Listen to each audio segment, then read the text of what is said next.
Welcome to Creative Actually. I'm Elizabeth Ann Carter, and I'm here today again with Brandi Badgett doing our mini-series on Storycraft. Brandi Badgett is a Fictionary instructor and editor over at Fictionary. You can join the community and learn how to write a book the Fictionary way, which is an incredible tool that helps you stay focused on the story arc and pay attention to all the things that need to happen in a scene so that you don't leave your readers going, oh, this is a little slow for me, or this isn't very immersive. Fictionary fixes all of that. No saggy middles, nothing like that. You just write a really great story that people will love. And I can tell you that it works really well because Brandi has recently finished a book called Love and Development. It's a YA gamer romance. It's a really fantastic book. I read the arc, and you can find my review on Goodreads. Okay, today's topic is nonlinear timelines. Brandi, welcome to the show for the third episode of the series. Can you tell us what a nonlinear timeline is? Yes, thank you for having me back. I love coming here and talking to you. So the thing is that many stories are linear. If someone asks you about your day, you'll tell them how you woke up until you went to sleep, right? We meet the protagonist, we learn about the world and the conflicts they're facing. We follow them as they struggle to achieve their goal. And backstory, as we discussed last time, is only thrown in to make the story plausible and give both the world and the characters some depth. Easy, right? Yeah. However, stories can become boring and predictable if told in chronological order. Sometimes the most memorable way to tell a story is out of order. Enter the nonlinear timeline structure. So, there are a few definitions I need to get out of the way before I start talking because, again, like everything in the writing community, there's some controversy over definitions of certain things. When I talk about a nonlinear timeline, I am talking about a single timeline that has multiple points visited along it. I'm not talking about alternate timelines. In speculative fiction, they like to play with the idea of alternate realities. Those stories would use the same techniques that we're going to discuss today. But again, I'm just going to be talking about a singular timeline, past, present, future. This is often also called dual timeline because the author usually picks two storylines. One is the present, the current storyline, and then usually there's a past storyline. And then they switch back and forth between them, like a then and a now, and a then and a now. The other definition is flashbacks. So, flashbacks are probably the most common technique in nonlinear timelines. They allow the reader to experience an important moment alongside the character through senses, dialogue, actions, that sort of thing. And this can be shown in as little as a few words or as long as a full chapter. Another one is actually called flash forward. So they're similar to flashbacks, but instead of experiencing something from the past, the author shows a future event from the character's perspective. Oh, sorry, I was just thinking, like in a romance, for example, when maybe the protagonist is thinking about going to the prom with their date and Mhm. anticipating how it's going to go. And of course, it never works like that. But is it something like that, or am I way off on the flash forward? No, so the good example is in Twilight. There's actually a really short prologue that happens at the beginning of the book, which is a section of the climax scene when she's in the ballet studio and she feels like her life is in danger. And so that creates this I need to know what happens. How does she get into that situation and how does she get out of it? So it's a flash forward of what's going to happen in the story, but they give it to you right off the bat for a purpose. I'm with you now. Mhm. Yeah. All right. So the difference between flashbacks and flash forwards is that they're short and they could be very disjointed. Like I was saying with the Twilight thing, it's something that happens way future in the book, and then we go back to the normal timeline. And flashbacks are the same thing. They come up as they come up, and they're just this moment that happened in the character's past. But with a dual timeline, you're telling a story with each scene linking to the next. So even if you're flashing back to the past, when you go to that past timeline, each of those past timeline scenes are linking one to the other. So it's also being told in chronological order, if that makes sense. Mhm. But both of these are nonlinear techniques that tell the story out of order. We're not starting chronologically. from the beginning of that person's life or the beginning of their grandparents' life or anything like that, and then telling it all the way through. And you may say, but Brandi, this is also confusing. Why bother using alternate timelines at all? The reason why we're not telling it in chronological order is because playing with time gives the author stronger control over what the reader learns and when they learn it. Instead of simply following the events as they happen, the reader suddenly becomes an active participant in piecing together clues from different points in time. And another time is when backstory has a really strong influence on the current story. Using dual timelines can help you avoid those dreaded info dumps. So instead of pages of info dump about this is why this is happening, you can just flash back to the past and show that. And this structure can be used in any story, but it's most common in mysteries, thrillers, speculative fiction, and horror. Mm-hmm. Those are the most often that I've seen this. But there's also nonlinear timeline happening in, say, The Great Gatsby. One of the biggest advantages of nonlinear timelines is that authors can skip the boring beginning and start what we call in media res. So rather than explaining everything up front, again, that dreaded info dump, we start with the action and then dramatize important backstory in flashbacks later.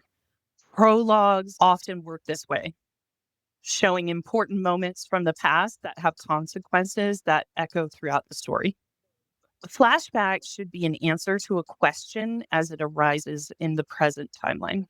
That way they don't feel out of place or like, why am I learning this backstory? It's very similar to how we use backstory. Like, this is happening and we need to know why the character is acting that way, why they're making the choice they're making, why this situation has even come into play. Mm-hmm. And so you can have a flashback that answers that question. Another thing that alternate timelines can do is it can add variety. Like we were talking about, it can get boring if you just start at the beginning and go all the way through, and then the reader knows everything and they can predict what's going to happen.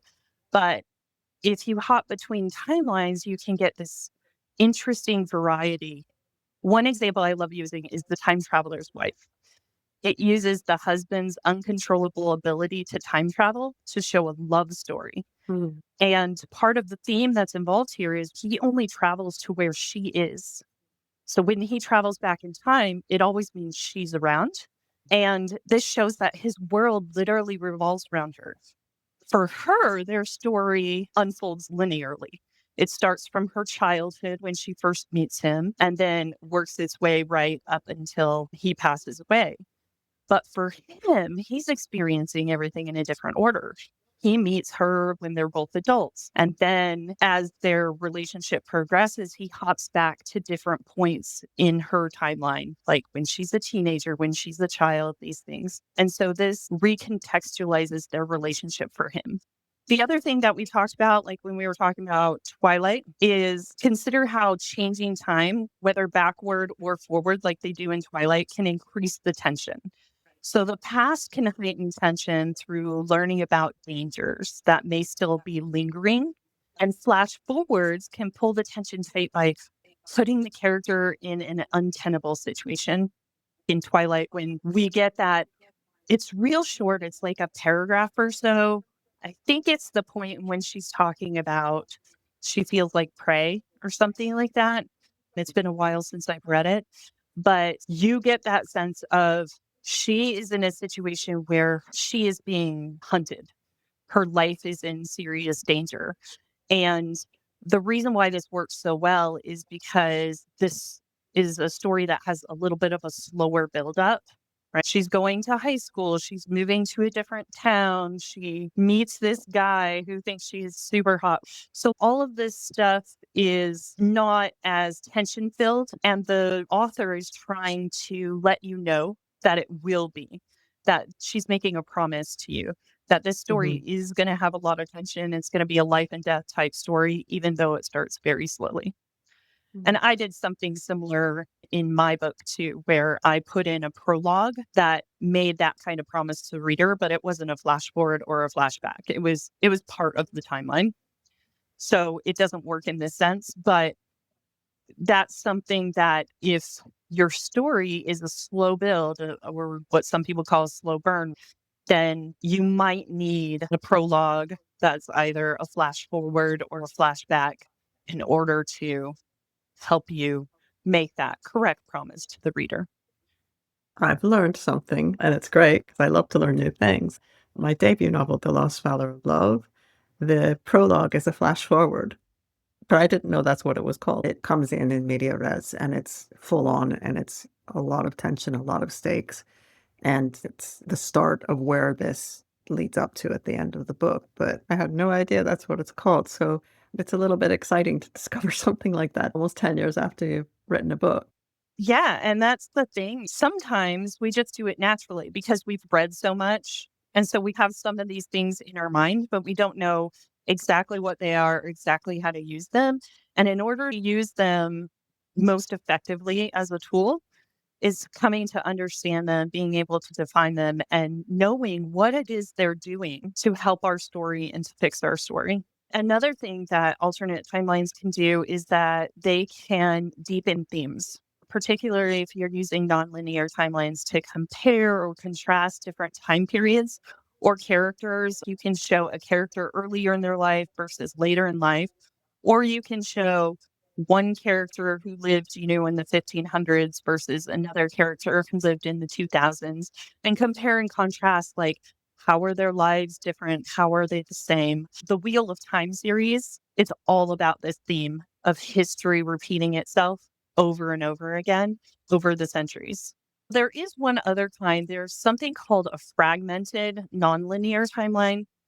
It's a way to delve into unique perspectives, such as trauma, memory loss, distorted perceptions of time. One of my favorite examples of this is Memento. It's a movie, but it shows the story being told in reverse because the guy only has a 10-minute memory, and it's super fun. I love that movie so much. It's almost like it's intermittent flash forwards where you see what happens at the end of the story first, and then you work your way back and figure out why, all the whys. It's really well done. But memories can also show a character's motivations and give a story plausibility, just like we were talking about in backstory. In the book Project Hail Mary, the protagonist wakes up with no memory. Mm. They don't have any memory of what happened, how they got on this ship, what is going on this ship. And over the course of the voyage, they slowly recover their memory. And the reader is discovering his past right along with him. So just as he needs a piece of information in his current predicament, he has a memory about some information, something that happened to him in that past timeline that helps him achieve that goal in the current timeline. Yeah, I like that book a lot. I like how actually when he wakes up, he doesn't even know he's in a spaceship at all. You're really engrossed in it because just like, can you imagine being in this situation where you don't know where you are? Yeah. And the movie is super great too. I love the adaptation of it. It was really Yes. well done. And the soundtrack was fabulous. So good. One of the last reasons why you might use a nonlinear timeline is also when secrets from the past slowly start to worm their way into the present. So, one example I really enjoyed of this is it's part of a trilogy called The Vanishing Stair. And in it, the protagonist investigates a cold case. But this cold case threatens secrets that people still want buried decades later. Since no one from the original case is still alive, the author shows the reader events from the past leading up to the cold case event. So it's one of those dual timelines where they show things that are happening in the past with the characters that were living and going through all of these things. And as the reader alternates between the two, it helps build suspense. You're like, oh my goodness, what did happen? And how is she going to solve this? Because you don't know either, because the timelines go back and forth. So it's not until closer to climax that you start finding out more important things. So because using multiple timelines is tricky, there are some big danger flags, some things to be aware of. One of the biggest things is momentum. It's really the biggest danger that you're going to kill the momentum of your story. Every time an author leaves the present storyline, they're asking the reader to pause one story and start all over again with another story. So, in order to keep the reader engaged, first, you need to wait some time. You need to at least wait a scene or two to get the reader invested in your characters so that they care. And this is something we talked about with backstory too. The reader needs to care about your characters before they care about how they got here or what their past is like. The other thing you need to do is that you need to establish that every switch in time has a purpose. When you create consistency in your structure, it's going to build trust with your readers. So don't randomly introduce flashbacks at the end of a novel when they haven't been used at all in the novel before that. It can feel to the reader like cheating. It's like that Deus ex machina, where something comes out of nowhere to solve the problem for the character. So build that over the course of your story. You should always start the way that you mean to go on in the story, because readers really, they get into the rhythm of your structure and your style, but also consider that slowing momentum can be a positive. Readers need rising and falling action to stay engaged in the story. You don't want to overwhelm them with too much tension for too long. So switching between the timelines can actually fulfill its purpose, right? It can actually, okay, it's time to take a break and we're going to go back to this other one. And then you build tension in that scene and then switch back to the other timeline. The second biggest problem with using nonlinear timelines is it can create confusion. Time jumps must always be clearly anchored, whether that's through epigraphs at the beginning of a chapter, like Thursday, 5:45 a.m., or time markers within a paragraph, like it was Christmas morning, 1885, or any other clear contextual clues that lets the reader know where we are in time. When using time jumps, there's two different ways to transition in and out of them. You can either switch to a different chapter or scene that is anchored in the new timeline, or you can transition within scene. Usually, when you're transitioning within scene, that's a flashback. And ways that you can make that transition clear is by using things like emotional states, contextual clues like 20 years ago, this had just been a plot of land, or senses help trigger flashbacks. So things like smell are closely related to memory, but other senses can also trigger people's memories as well. A song or a certain flower or a certain time of year. We can feel nostalgia for the summers when we were a kid and didn't have to go to work every day. Mhm. And then you need to do the same thing. The character will then need to be jogged out of their memory by something in the present. So that could be somebody touching their arm or horn honking or a piece of dialogue like, hello, are you paying attention to me? Something like that. And then it makes it very clear to the reader that they've gone into a memory and come back out of the memory. Yeah, I'm thinking again of Project Hail Mary. When he was in the lab, when he woke up in the lab of the ship, the memories were triggering from his senses, as far as I can recall. And you had this really clear transition between where he was and the piece that he's getting coming back into his memory through his amnesia. Then we're back on Earth, and it's a complete scene. But he does it really well where he takes you in and then he slides you back out. And I think, yeah, if readers are looking for some kind of solid example of how well that was done, they can have a look at Project Hail Mary and see it. He does it quite a lot because he's got fairly bad amnesia. And that's what you're looking for. You want everything to feel natural, like it belongs there, like it makes sense. But you also want clarity for the reader so they don't get confused, unless you want them to be confused. Like if the character themselves is dealing with PTSD or something like that, you might not have as clear transitions because the character themselves are confused. But that's why it's important to know what you're doing and why you're doing it and how you're doing it so that you can break those rules in order to do something that's story critical. And also remember that the longer you dip into another timeline, the more emotional or plot weight it must carry into the present. So if it's just a passing interlude, you don't want to go into a complete other timeline and spend a whole chapter talking about it when it's not that important to the story. But It's just like everything else. The more words you spend on something, the more important it should be to the story that you're trying to tell. You mentioned The Wheel of Time. Mhm. I read all of the books, including the ones that Brandon Sanderson wrote after Robert Jordan died. And one thing that really annoyed me was I would get super invested in one of the characters' storylines, and then we'd leave it and we'd go to another one.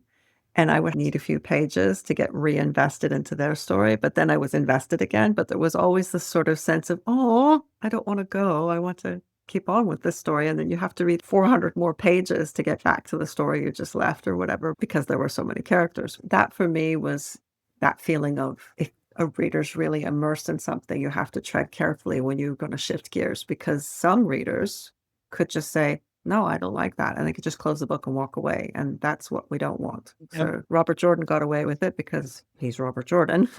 But I think that it's important to remember your reader always when you're shifting gears like that. Exactly. Yeah.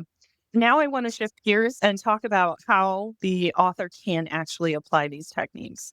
So, when you want to write something that's nonlinear, the easiest way is no matter how many timelines you're working with, it's to write each story chronologically first. So, you just start writing, okay, this one's going to go here like this, and this one's going to go here like this, and this one's going to go here like this. And then you can weave them together. And that will all happen in the editing/revision process where you decide which scenes are going to build intrigue or recontextualize the other scenes and how often you want to switch back and forth between the two. Because, like Elizabeth was saying, if you take too much time, then the reader's going to get really invested in that scene and not want to go back. But if you do it too quickly, they're going to not have enough time to get invested in one before moving on to the other. And that's another thing. You don't want to go back and forth too fast because then your reader will just get confused. Another thing that helps with that, and this is kind of like what Elizabeth was talking about too, is you want to use hooks or questions that the reader wants answered. And then you use the time jump to either answer that question, like we were talking about earlier with flashbacks, or to keep the reader hanging until you return to that present timeline and answer that question. But again, that's one of those things that you need to learn how to balance. How long are we going to keep them hanging before we answer that question? And if you do that, then each timeline should have their own hooks so that readers are just as invested in those other characters and wanting to know what happens in that timeline as well. It's a way to push them through. Also, sometimes there are POV switches along with the time period, especially if it's different characters in each timeline. A good example of this is The Sundown Motel. It's a horror novel. The main character is Carly, and her aunt went missing decades ago. And the story is told both from Carly's POV as she investigates in the present about her aunt and how she went missing. And it's told from her Aunt Viv's point of view in the past as she investigates the link between other missing and dead girls in that town. And the link obviously is they both work the night shift at the Sundown Motel and they both experience things while they're doing that night shift. So the way they push one another is that when Carly comes across information about her aunt, that point in time is then revisited in her Aunt Viv's point of view to see what really happened or what she was going through. And that helps build this suspense and pushes the story along like an engine. The other way to use this is exactly how Elizabeth was talking about in The Wheel of Time, and it's really often used in fantasy, is to use nonlinear timelines when you have a group protagonist that splits up into smaller parties. So the story will follow one group, then jump back into time when the second group started their adventure, and so forth. Think the Fellowship of the Ring, when the Fellowship breaks apart and you've got Frodo and Sam and Gollum continuing to Mordor, and you've got Merry and Pippin taken captive by the orcs, and then you have the rest of the surviving party following the orcs in order to rescue the captured hobbits. So you want to follow one, but you only follow it so far because then you'll get all the way to where they meet back up and you don't want that. So you have to go back and forth between the two. And that's one way that you can keep up with all of those parties and what's going on with them. So another way to help keep these things clear and concise for the reader is your narrative choice. It's very important to show the change in time. In any dual timeline structure, you can actually use the same narrative strategy. You just use at the top of the chapter, like we were talking about before, you use then or now or whatever way that you've determined that you're going to differentiate between the two timelines. But if you're changing within scene, there are ways to cue the reader. So if your scene is in the present, you can put your flashback in the past tense. If you're writing already in past tense, you can use past perfect. Sometimes this can get really hard if you're doing a long flashback. So often what authors do is they start in past perfect and then slowly transition to past tense. And then they go back to past perfect right before they transition into the present timeline again. Mhm, mhm. You can also use formatting like justification separated out physically on the page so that the reader knows it's something that's different. Often authors use italics that'll help indicate to the reader that this is all a memory. Obviously, this is one of those things where you're going to use multiple cues that will help the reader follow using the narrative choice along with either the epigraphs or the senses, pulling them in and out of the flashback. All of these things are going to work together to make it very clear to your reader. Because when your reader gets confused, then that's when you have the danger of them closing the book and putting it down. Yeah. I think there was an author who said, was it Hemingway? I'm not sure, but who said, if you're not writing for the reader, you're wasting your time. I'm paraphrasing that badly, and it might not even been him, but it came across, I think, on a Substack post I was reading or something, and it really stayed with me. You can write for yourself, of course, and that can also turn out to be fantastic because you're the reader. But if you're writing for the reader, the book will always be stronger. So talking about all of these things that we're discussing today about nonlinear timelines, always bearing in mind when you're switching things up, it's not you that's reading it, it's a reader. Mhm. Yeah, and that's exactly my philosophy too, is your first draft is always for yourself to get the story on the page and tell the story you want. But then editing is when you start looking at it objectively. Like, how is this going to be experienced by the reader? What is actually here on the page? Revisions are all about making the story exciting and interesting, but clear and fun for the reader. Yeah, definitely. Wow, I've learned a lot today. I didn't know there were so many different ways to use time in an engaging way for the reader and to actually make the story more interesting and tightens the pace and increases the tension. Yeah, no matter how many timelines you're working with, your story will always need a through line, though, that keeps readers oriented. So even if you're jumping through time, you should keep the story moving forward rather than interrupting it with that. The back and forth should have its purpose. And that through line is the theme or the characters. It's that plot, whatever is the reason why you're using a nonlinear timeline structure. Ultimately, they're not interesting simply because they're out of order. They work because they're revealing events in a different sequence to create suspense, to create a stronger emotional impact, or because there's going to be a more satisfying payoff than telling the story in a chronological order ever could. Good tip to have authors write each story individually and then weave them together is a very smart tip because Mhm. some writers might think, oh, well, now I need to write the story chronologically, but from the beginning of the story to the end of the story, they're also trying to hold all of these balls in the air where they're having all these stories overlapping. And I think that can get really confusing for the author. So writing the stories separately and Mhm. weaving them together can be very powerful. I'm writing a book like that right now. When you do that and you go to weave it together, you see where you're repeating yourself through the different characters' points of view, so you can just cut all that out and save yourself a lot of editing time later. Yep. I'm not writing a book like that. I think that's awesome that you are. I have noticed that even because I have group protagonists in a series, sometimes their timelines overlap a little bit, and keeping all of that straight is difficult, right? It takes a lot of work.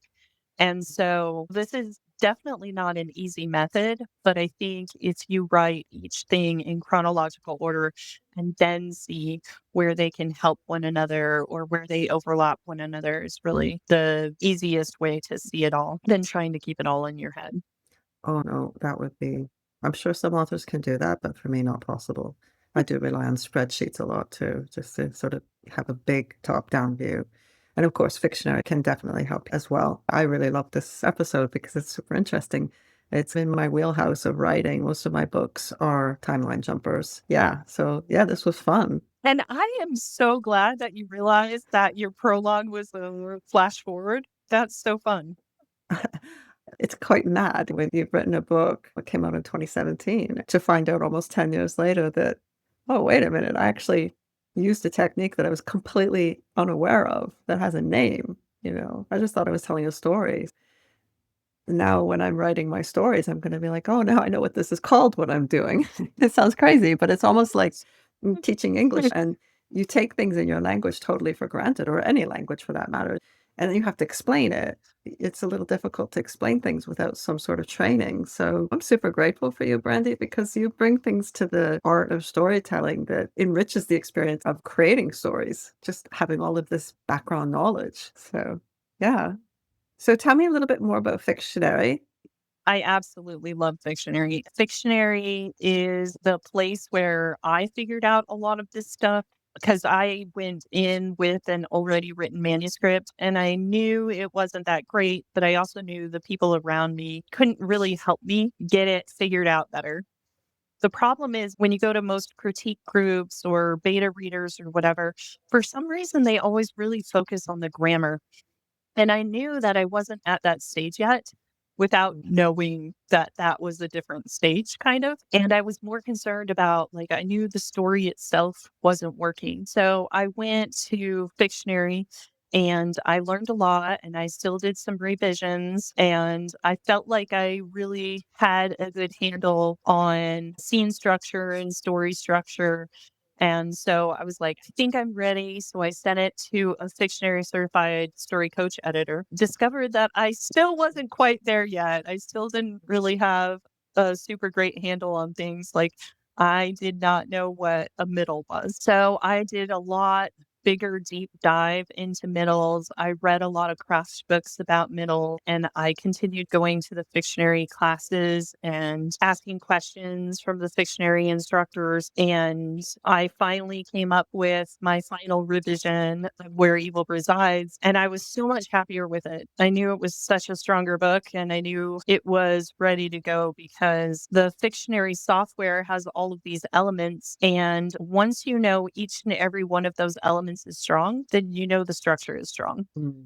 Then I sent it off to my copy editor and I was like, this is ready. That's one of the lovely things about the software is it lets you know when you're done and you don't get caught in that revision cycle, Mhm. always revising the same stuff over and over again. I knew it was ready. I could always make it better.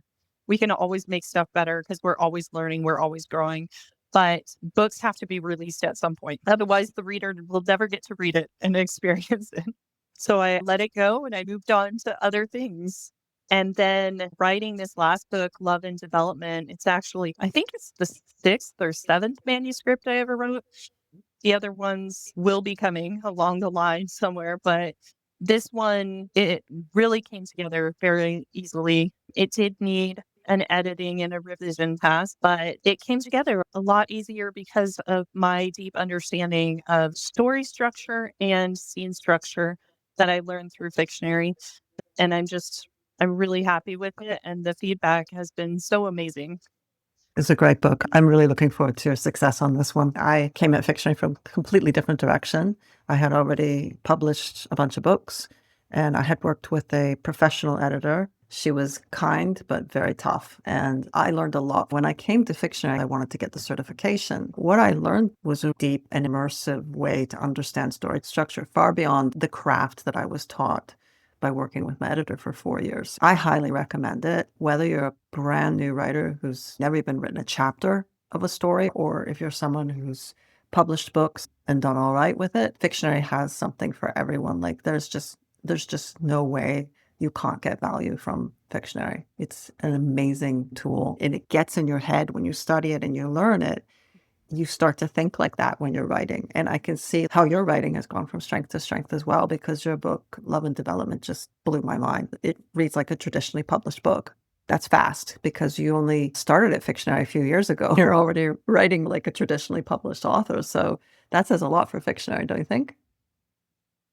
Yes, it does for sure. And Fictionary now has a new setup, which I absolutely love, where they now do courses in a specific order. So you can either do the write a novel course if you're just writing a standalone novel, or you can do the write a series course. And they take you all the way from brainstorming and outlining your story all the way through the writing of it to the editing and then to the revision. So by the end of the course, you should be ready for a copy edit and beta readers and stuff, which is really exciting. I'll be putting a link in the show notes for Fictionary. So listeners, if you're curious about it, you can read more about what Fictionary can do for you and your writing. They make really fun and interesting books for sure. For sure. Thank you so much for joining me on Creative Actually. I'm really looking forward to speaking with you again next week on our next topic, show versus tell. I can't wait.